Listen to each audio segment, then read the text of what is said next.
Hah?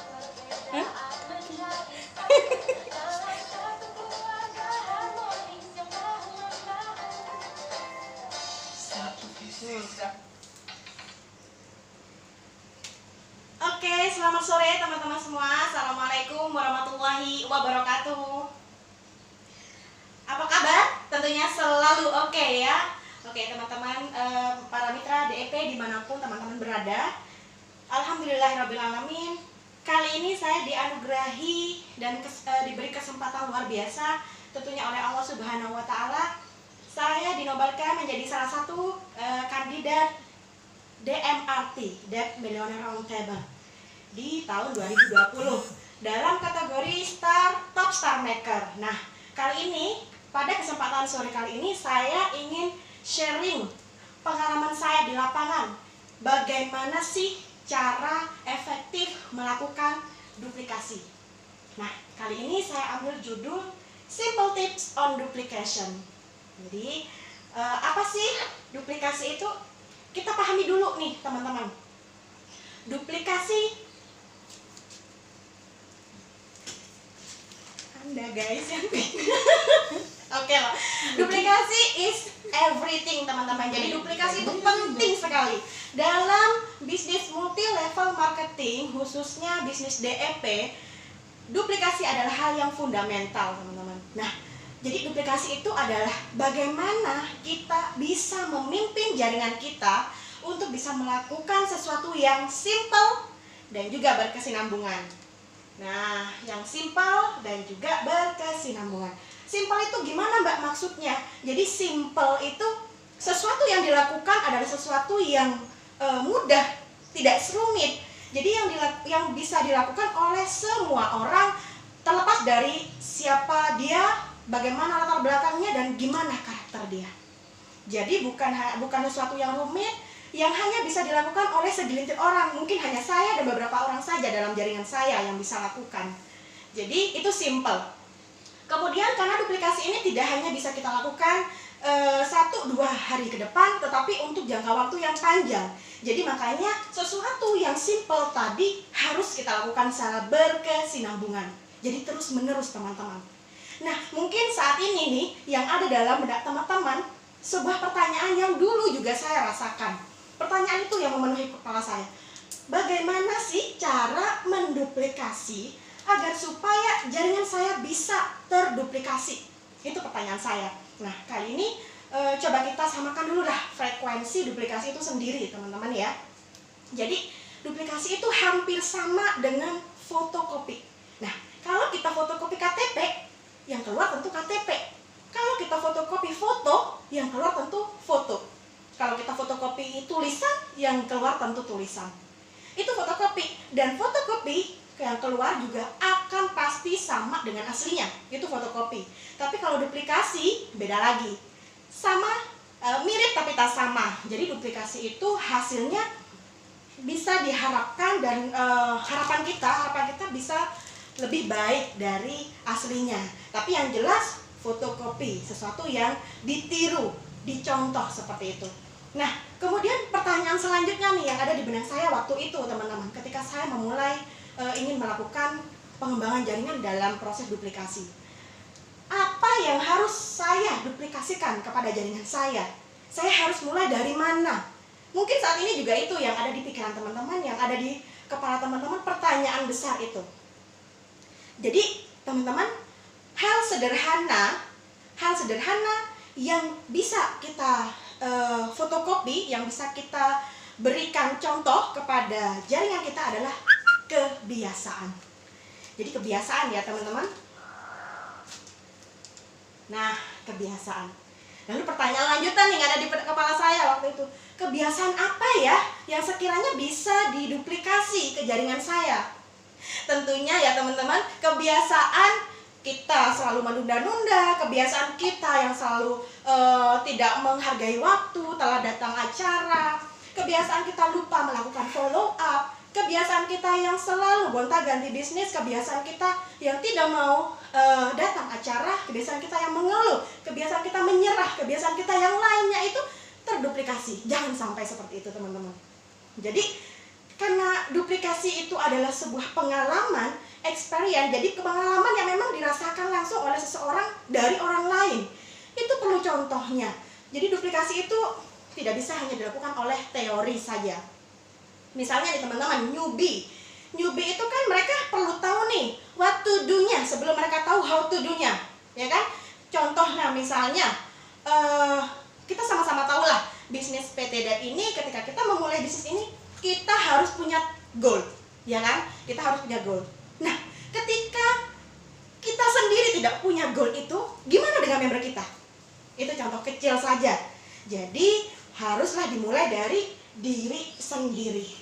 Kebiasaan pun harus dimulai dari diri sendiri. Nah teman-teman, saya ada 5 tips kecil. Jadi saya namakan simple tips yang saya lakukan dalam duplikasi. Ada 5. Yang pertama kata kuncinya adalah apply.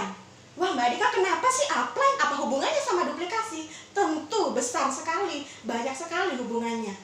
Jadi karena semua harus dimulai dari diri kita, kita nantinya juga akan menjadi seorang upline, menjadi seorang ibu dalam jaringan.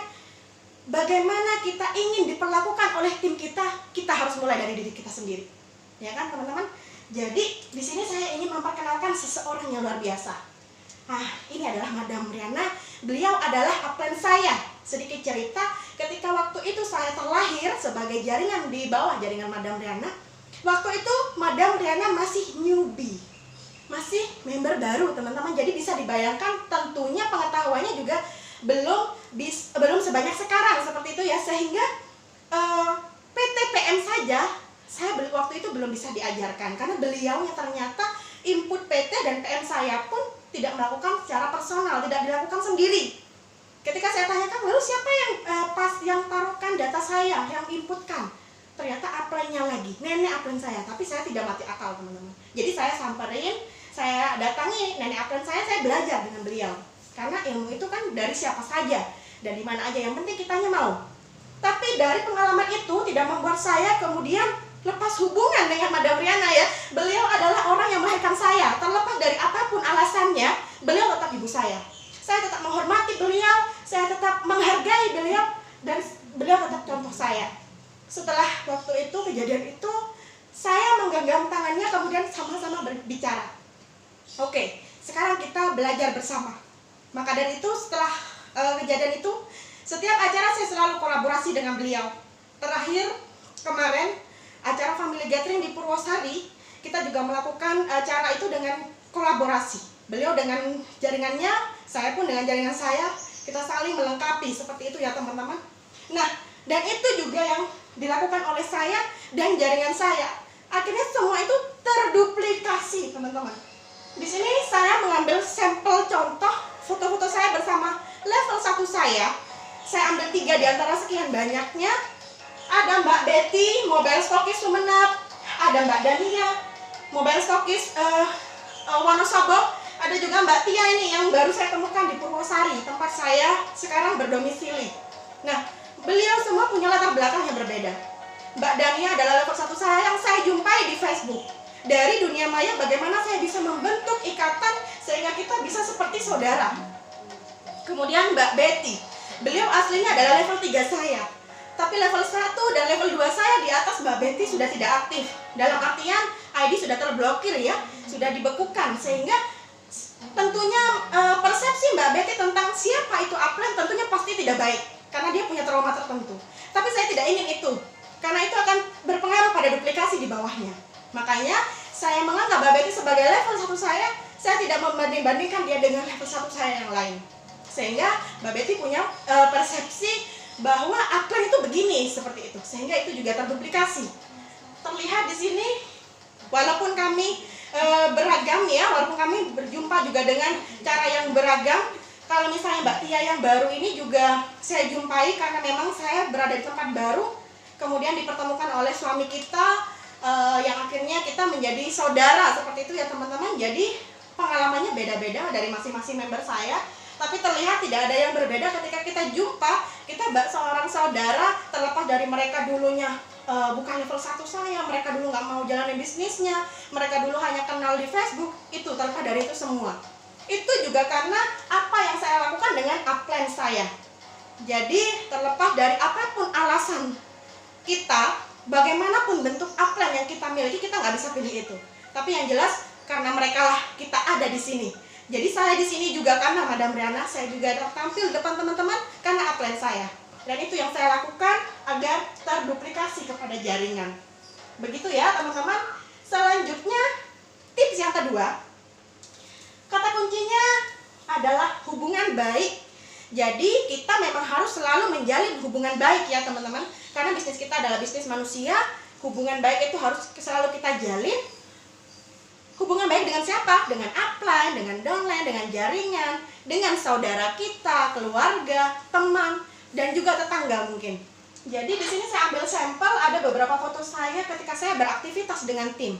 Ini hubungan baik yang kita jalin dalam jaringan bisnis ya teman-teman. Di sini saya bersama tim saya yang di daerah Wonosobo. Mereka jauh, tetapi saya komitmen untuk datang ke sana melakukan pembinaan. Kemudian di sana juga kita terlihat bahwa tidak hanya sekedar kenal di sosmed ya, tapi sudah ada ikatan keluarga di sana karena rutin kita berjumpa minimal 1 tahun sekali lah, seperti itu. Kemudian yang sebelah kiri ini adalah aktivitas saya saat saya berkolaborasi dengan upline saya di tempat dulu di Pamekasan. Ini jadi beberapa tim saya beserta beberapa tim dari Madam Rana juga. Jadi di sana selain saya berkolaborasi saling mengisi sama tim yang lain, saya juga memperlihatkan kepada tim saya bahwa kita bisa saja belajar dari siapapun. Kolaborasi itu lumrah dan kita boleh melakukan itu asalkan memang kita memperhatikan jaringan kita pun ada di sana. Seperti itu teman-teman. Nah, karena bisnis kita adalah bisnis manusia, tentunya kita akan selalu berinteraksi dengan manusia yang beragam. Entah di mereka, karakter dan latar belakang mereka bagaimana beragam tadi, mereka adalah manusia yang tidak bisa dirubah. Tetapi tentunya mereka bisa terinspirasi dari contoh kita dulu. Kemudian yang ketiga, itu pemantasan teman-teman. Selama proses duplikasi, saya selalu melakukan pemantasan. Saya ambil contoh di sini. Yang pertama ini foto ketika saya pelatihan DSS trainer. Nah, di sana saya membawa beberapa tim saya. Waktu itu kita diajarkan bagaimana pola ABC, bagaimana membawakan materi OPP, bagaimana saya membina jaringan, diajarkan seperti itu sebagai seorang trainer. Kemudian kami diberi kesempatan untuk tampil di depan manajemen, di depan direktur, dan di depan jaringan yang lain. Tentunya yang ikut acara itu juga sudah member yang senior ya. Jadi pastinya peserta pun membuat kami tertantang. Pada dasarnya saya jujur saja waktu itu tidak ingin tampil, tidak ingin mengambil kesempatan itu. Saya sudah merasa ciut, saya sudah deredek, itu udah pasti ya, karena di depan kita ada mentor. Tapi teman-teman ternyata dari jaringan saya yang waktu itu ikut, waktu itu ada Mbak Jamila dari Probolinggo, ada Abah dari Wonosobo, dengan tanpa ragu mereka mengacungkan tangan dan mau mengambil kesempatan itu. Itu yang membuat saya merasa saya tidak pantas jadi upline-nya jika saya tidak bisa mencontohkan terlebih dahulu. Tanpa saya pikir lagi, saya juga mengacungkan tangan dan alhamdulillah saya diberi kesempatan untuk tampil. Untuk tampil berkolaborasi dengan Mbak Odi dan Mbak Rini Mustika waktu itu. Jadi itu salah satu bentuk pemantasan yang saya usahakan selalu saya lakukan untuk tim. Kemudian yang ini adalah ketika saya membawakan materi LIT teman-teman. Pertama kali waktu itu saya diminta manajemen dan juga Pak Founder untuk membawakan materi The Power of Mind. Nah, itu adalah materi yang menantang tentunya. Bagaimana kita bisa meyakinkan peserta LIT agar supaya mereka yakin sama kemampuannya, supaya mereka tidak takut menghadapi semua tantangan di depan. Kalau saya tidak berhasil, tentunya tantangan di akhir acara mereka akan menginjak pecahan beling. Kalau saya tidak berhasil meyakinkan mereka, mereka akan menginjak pecahan beling itu dengan cara yang salah, karena mereka ragu-ragu dengan dirinya, sehingga beling tadi akan melukai kakinya. Itu resikonya sangat besar. Tapi itu tidak membuat saya kemudian melemah, kemudian saya menyerah dan lain sebagainya. Saya tetap ambil itu sebagai tantangan ke saya dan sebuah pemantasan bagi saya. Jadi saya belajar dari itu semua. Karena saya merasa bahwa tugas di depan kita tidak pernah lebih besar dari kekuatan yang ada dalam diri kita. Jadi saya merasa bahwa saya pasti bisa kalau saya belajar. Jadi itu yang menyebabkan saya selalu mengambil kesempatan dalam pemantasan. Oke, selanjutnya simple tips yang keempat. Cluenya adalah role model. Jadi teman-teman, dalam duplikasi kita seringkali melupakan hal-hal kecil. Kita harus selalu memposisikan diri kita sebagai role model, apapun itu.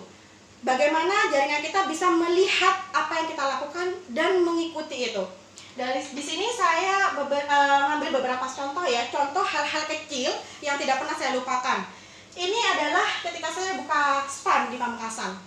Mungkin bagi teman-teman para leader yang lain, hal-hal kecil seperti ini sesuatu yang cetek mungkin seperti itu, tapi saya rasa ini hal-hal yang tidak boleh kita lupakan, teman-teman.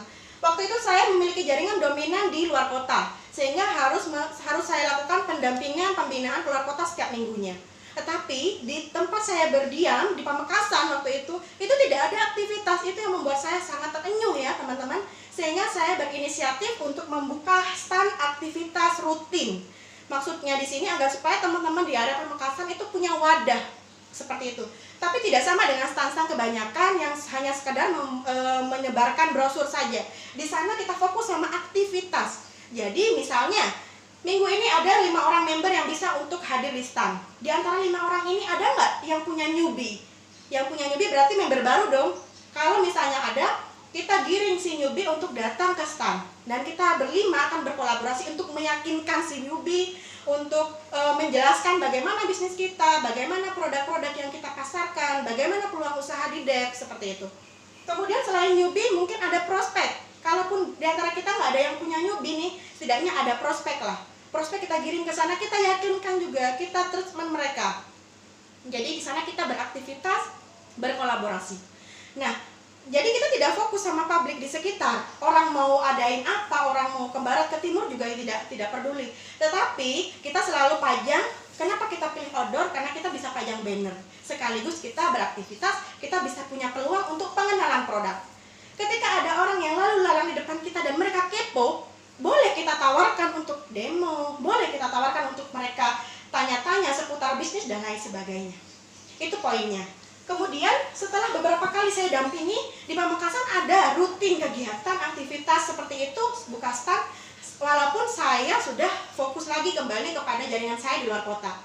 Jadi itu teman-teman, itu juga bentuk contoh duplikasi. Kemudian yang kedua, ini ketika saya mendampingi level 1 saya hampiri ke rumahnya dan saya jelaskan langsung. Saya tidak pernah lupa untuk posting hal-hal kecil seperti ini. Yang pertama, karena orang-orang di sekitar saya akan lihat bahwa bisnis saya betul-betul real. Jadi di dalam bisnis saya ini tidak hanya sekedar memasarkan produk, tetapi ada aktivitas dan itu real. Kemudian yang kedua, ketika saya posting, si member level 1 saya ini merasa bahwa saya perhatian dengan mereka, bahwa saya peduli dengan mereka. Sedangkan jaringan saya yang menonton, itu juga mereka melihat dan mencontoh apa yang saya lakukan. Jadi banyak sekali keuntungan dari hal-hal kecil yang seperti ini teman-teman. Itu bagaimana caranya kita tetap selalu memposisikan kita ini role model dalam hal apapun. Sekedar posting di WA pribadi saya saja tentang sesuatu yang mungkin ketika dibaca jaringan saya itu merugikan, itu tidak pernah saya lakukan. Misalnya galau atau menghujat orang lain atau hal-hal negatif lainnya. Kemudian ini, dalam pandemi saat ini itu juga tidak menyurutkan semangat saya untuk selalu menjadi role model bagi mereka. Banyak yang pindah ke haluan, ke all shop, banyak yang posting produk yang lain, itu banyak sekali. Tidak menutup kemungkinan di jaringan saya pun banyak teman-teman. Tapi saya tidak akan terpengaruh dengan itu karena saya role modelnya. Saya tetap melakukan aktivitas produktif. Yang pertama di sini, secara virtual saya selalu melakukan meeting Zoom dengan tim-tim saya yang jauh, yang tidak bisa saya samperin, tidak bisa saya hampiri langsung dan lakukan pembinaan ya. Tetapi kita tetap silaturahmi sekaligus sharing secara virtual tadi. Kemudian ini salah satu bentuk acara home demo misalnya di sekitar yang masih terjangkau lah. Kita lakukan aktivitas dengan melibatkan tidak banyak orang, yang beberapa pionir saja saya libatkan di daerah Purwosari untuk acara-acara seperti home demo, mungkin atau pola ABS atau yang lainnya. Jadi pandemi pun tidak menyurutkan semangat dan kita tidak mati akal dengan acara seperti itu, karena badai yang membuat pohon berakar lebih kuat dan juga lebih dalam teman-teman. Jadi pandemi ini adalah salah satu badai yang nantinya akan membuat kita jauh lebih kuat. Ini seleksi alam, dari sini kita terbantu. Dengan secara otomatis kita bisa lihat tim kita yang betul-betul fokus, yang tidak yang mana secara alamiah. tanpa kita harus capek-capek. Itu positifnya. Kemudian yang kelima, ini tips yang terakhir, ini adalah bayar harga. Jadi memang betul, kita harus berani membayar harga untuk mendapatkan kesuksesan, teman-teman. Bayar harganya gimana Mbak caranya? Ya dengan melakukan perjuangan dan juga pengorbanan. Kalau teman-teman berani berjuang dan berkorban, itu sudah berani membayar harga untuk kesuksesan teman-teman sendiri. Contohnya di sini ada beberapa foto yang saya ambil. Ini saya bersama partner saya, Mbak Betty. Kita sedang ada di Terminal Purabaya, Surabaya, jam 2 malam waktu itu, karena saya dan Mbak Betty akan menghadiri home demo di Mojokerto. Jadi kita berangkat malam, tengah malam kita bermalam di terminal, kemudian kita lanjutkan perjalanan. Itu salah satu bentuk harga yang kita bayar lah ya. Kemudian ini home demo di Malang Selatan. Di sana itu ketika kita pulang dari pelatihan SHR 3 hari, kami melanjutkan perjalanan untuk home demo di Malang Selatan. Pesertanya bagaimana Mbak? Apakah di sana kita menghadapi kendala banyak, teman-teman? Ada yang peserta tidak sesuai harapan, kadang respon orang juga tidak baik dengan kita, tapi itu tidak menyurutkan semangat. Kita tetap lakukan itu, dan ini banyak sekali kisah-kisah di dalamnya. Naik turun busnya sampai di terminal jam 12. Ini saya jam 12 baru sampai di Arjosari. Kemudian kita cari hotel, paginya kita langsung lanjutkan perjalanan. Nah, ini saya juga melakukan sama Mbak Tia keluar kota di daerah Kediri waktu itu. Kita juga naik turun bus dari Surabaya. Sepulang saya kuliah, saya melanjutkan perjalanan untuk acara home demo di Kediri. Kemudian pulangnya kita juga naik motor dari Surabaya ke Purwosari. Nah, di sana saya ada suka dukanya tentu, teman-teman. Nangis di atas bus karena takut juga pernah, salah bus, kemudian juga tidak dapat tempat duduk, harus berdiri sepanjang jalan. Itu sudah pernah saya alami semuanya. Jadi saya belajar dari pengalaman ini. Dan ini foto saya bersama Mbak Dania, level 1 saya yang pertama, yang mana kita berjumpa di Facebook ya teman-teman. Ini pertemuan kita yang pertama di tahun 2016 kemarin saat acara stokis meeting. Jadi pertama kali kita ketemu, kita lagi ada di perusahaan Dep.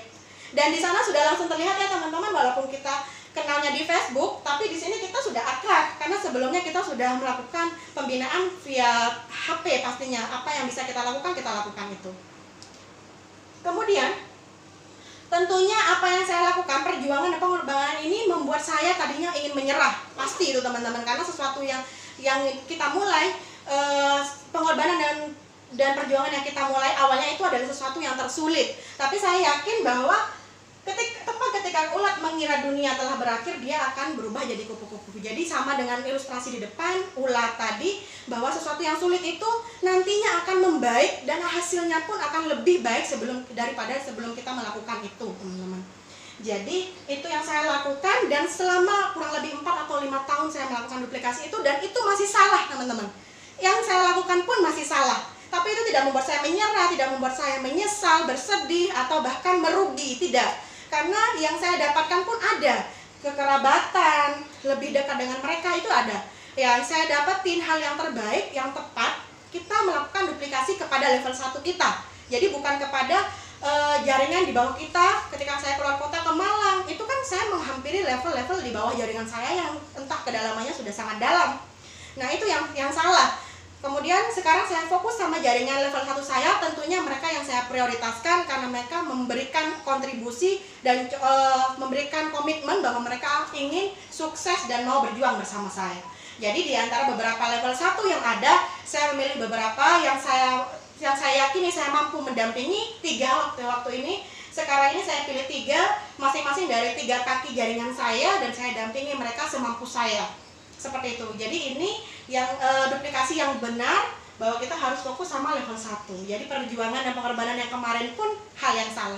Hal yang salah saja masih belum menghasilkan 100%, apalagi kalau kita tidak melakukan apa-apa, teman-teman. Jadi mulailah dari sekarang, mulai dari diri sendiri. Itu saja mungkin yang bisa saya sharingkan pada sore hari ini. Terima kasih untuk waktunya teman-teman yang sudah mengikuti live saya, yang sudah berpartisipasi untuk mendukung kami. Dan teman-teman, ada kata-kata bijak lagi, sukses itu meninggalkan jejak, teman-teman. Sukses itu bisa ditiru dan bisa dicontoh. Dan duplikasi adalah caranya. Jadi mulailah melakukan duplikasi dari sekarang. Terima kasih teman-teman. Sampai jumpa. Kurang lebihnya saya mohon maaf. Wabillahi taufiq wal hidayah. Wassalamualaikum warahmatullahi wabarakatuh. PT Dep